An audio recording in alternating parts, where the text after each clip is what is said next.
आज है संडे और संडे कमेंट बॉक्स में आप सबका बहुत बहुत स्वागत है। गाइज, आप लोग संडे कमेंट बॉक्स को इतना ज़्यादा पसंद कर रहे हैं, इसके लिए वेरी वेरी थैंक यू। इस वीडियो के अंदर मैं ऐसे 10 पॉइंट के ऊपर बात करूँगी। 10 ऐसी सीक्रेट बातें होंगी जो हमारे शरीर के साथ होती है जब भी हमारा जो डिलीवरी है उसका प्रोसेस किया जाता है।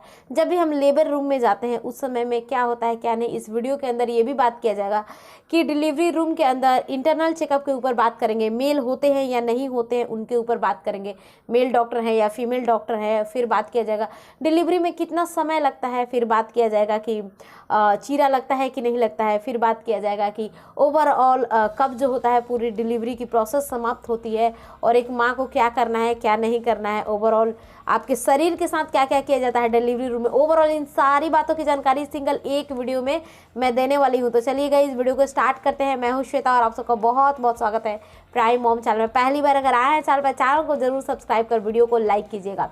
नंबर 1 फर्स्ट पॉइंट की बात करते हैं, इंटरनल चेकअप की बात करते हैं। तो ऑब्वियस सी बात है, जब भी आपका लेबर पेन आता है, आप हॉस्पिटल जाती हैं डिलीवरी के लिए, तो आपका इंटरनल चेकअप डॉक्टर्स अपने हाथों में ग्लव्स पहन के करते हैं। क्यों करते हैं?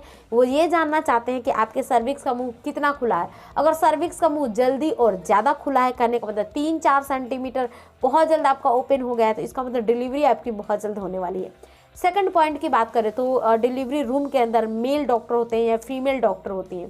देखिए, दोनों ही होते हैं, ये आपके चॉइस के ऊपर कई बार डिपेंड होता है। आप पहले बात कर ले कि आपको मेल डॉक्टर बिल्कुल भी नहीं चाहिए, ओनली फीमेल चाहिए, आपके ऊपर डिपेंड करता है कि आप किस तरह की चॉइसेस के ऊपर जाती है। लेकिन मैं मेरी बात बताऊं, इतना मत सोचिए आप डिलीवरी रूम में मेल है या फीमेल है, वो बस डॉक्टर हैं, आप ये सोचिए। लेकिन कुछ महिलाएं होती है जिनकी पहली प्रेगनेंसी होती है, उनको बहुत सारा इस चीज़ को लेकर डाउट रहता है, इसलिए मैंने इसके डाउट को क्लियर किया। थर्ड पॉइंट की बात करें तो कितना समय लगता है डिलीवरी के अंदर। देखिए, जिस टाइम से आपको डिलीवरी टेबल पे लेटाया जाता है उस टाइम से बच्चा होने में बहुत कम समय लगता है। ये डिपेंड करता है कि आपका कितना सर्विक्स ओपन है। लेकिन अगर हम पूरी नॉर्मल डिलीवरी की प्रक्रिया की बात करें तो वो 3 घंटे से लेकर 24 घंटे के बीच तक चलती है। मेरी 3.5 घंटे में हुई थी। क्यों हुई थी? क्योंकि मैं बहुत ज़्यादा एक्टिविटी में थी। लेबर पेन आने के बाद भी मैं खड़ी थी और टहल रही थी। अगर आप भी ऐसा करती हैं तो बहुत जल्द आपकी डिलीवरी हो जाएगी।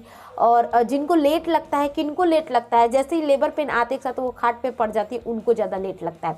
अब मैं यहाँ फोर्थ पॉइंट की बात करूँ, कितना दर्द होता है डिलीवरी के अंदर। देखिए, सबसे बड़ी बात, दर्द तो ऑब्वियस सी बात है, नॉर्मल डिलीवरी में सभी महिलाओं को होता है। किसी को कम होता है, किसी को ज़्यादा होता है। अब कम किन को होता है? जिनकी कम देर लेबर पेन होता है। जैसे कि मेरी 3.5 घंटे में नॉर्मल डिलीवरी हुई, तो मैं तो बताऊंगी ही कि हाँ बहुत कम दर्द होता है। लेकिन जिनकी 24 घंटे में नॉर्मल डिलीवरी कराई गई, उनसे आप पूछोगे तो वो बोलेंगे नहीं बहुत ज़्यादा दर्द होता है। तो सारा चक्कर जो है ना वो टाइमिंग का है। कम टाइम हुआ कम दर्द, ज़्यादा टाइम ज़्यादा दर्द। अब यहाँ पे हम बात करेंगे 5th पॉइंट के ऊपर, चीरा के ऊपर बात करते हैं। चीरा किन महिलाओं को लगता है? देखिए, चीरा जो है वो किसी भी महिला को लग सकता है, इसमें कोई भी प्रॉब्लम नहीं है। जब भी बच्चा बाहर निकलता है नॉर्मल डिलीवरी के समय, तो जो सर है वो सर्विक्स में फंसा हुआ होता है। सेम समय डॉक्टर्स क्या करते हैं कि वो चीरा लगाते हैं। कई बार वो आपसे पूछते हैं, कई बार नहीं भी पूछते। जैसे मेरी बात बताऊँ तो मुझसे डॉक्टर पूछने नहीं गई कि चीरा लगाऊं या नहीं। पूरी प्रेगनेंसी मैंने उनसे ट्रीटमेंट ली थी, वो सब कुछ उनके दिमाग में था क्या करना है और क्या नहीं।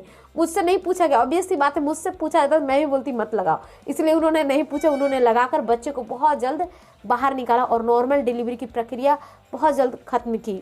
6 पॉइंट के ऊपर बात करूँ तो आपके इस तरीके के भी कमेंट्स आते हैं, क्या जब नॉर्मल डिलीवरी कराई जाती है तो उस टाइम क्या पोटी और लैटरिन वगैरह ये सब कुछ क्या हो जाता है? ये सच है?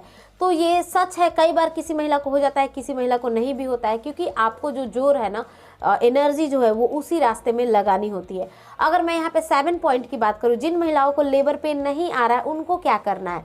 सीधी सी बात है, उनको बहुत कुछ नहीं करना है। सेम आप कोशिश कीजिए कि जब भी आपको लेबर पेन नहीं आता है तो आप उखड़ू बैठने का कोशिश कीजिए, टहलिए और अपने डॉक्टर से पूछिए क्या आपको एक्चुअल में खाना क्या है, जिससे लेबर पेन बहुत जल्द आ जाएगा। क्योंकि आपकी प्रेगनेंसी अलग अलग है, सबकी अलग अलग होती है। इस सिचुएशन में मैं नहीं बता सकती कि आपको क्या खाना चाहिए और क्या नहीं खाना चाहिए, वो आप अपने डॉक्टर के ऊपर डिपेंड रहिए इस चीज़ के लिए।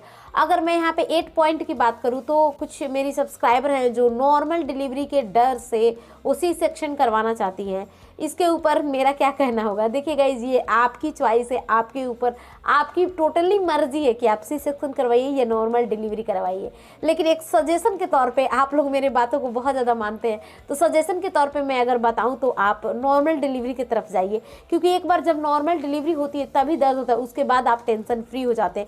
लेकिन जब आपका सी सेक्शन करवाया जाता है तो डायरेक्ट 3 महीने तक आपको बेड पे रहना होता है और अपने शरीर का बहुत ज़्यादा केयर करना होता है। और देखिए, नॉर्मल डिलीवरी के अंदर किसी को ज़्यादा दर्द होता है, किसी को कम दर्द होता है। हो सकता है आप वो लकी पर्सन हो जिसको कम दर्द हो डिलीवरी के अंदर, तो इसलिए चूज़ कीजिए। मेरे तरफ से कहा जाए तो नॉर्मल डिलीवरी को द बेस्ट मानिए।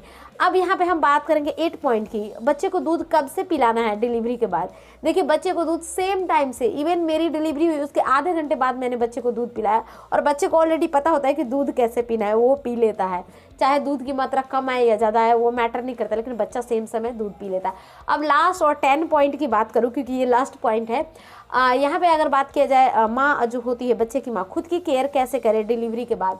सीधी सी बात है, आप गर्म पानी ज़्यादा पीजिए और हल्का सा गर्म खाना खाइए, और साथ ही साथ तेल मसाले वाली चीज़ें नहीं खाइए, क्योंकि इस टाइम कॉन्स्टिपेशन की शिकायत हो सकती है।